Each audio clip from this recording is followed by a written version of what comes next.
The first step is to remove the old bulb.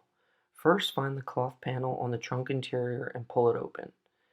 Next, the housing is removed by twisting it counterclockwise and pulling it outward, aka into the trunk. Then, finally, remove the old bulb by twisting it counterclockwise. In this video, the cloth panel has been removed and you can see the housing right there.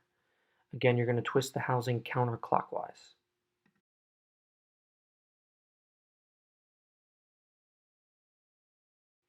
Once the housing has been removed, you can remove the bulb again by twisting counterclockwise.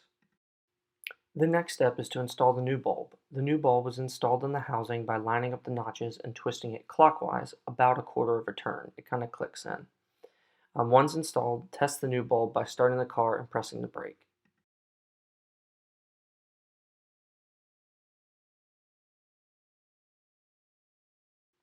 After you've tested the brake to ensure that it works, put the housing back in. Line up the notches on the housing, push the housing in, and then twist clockwise until it clicks.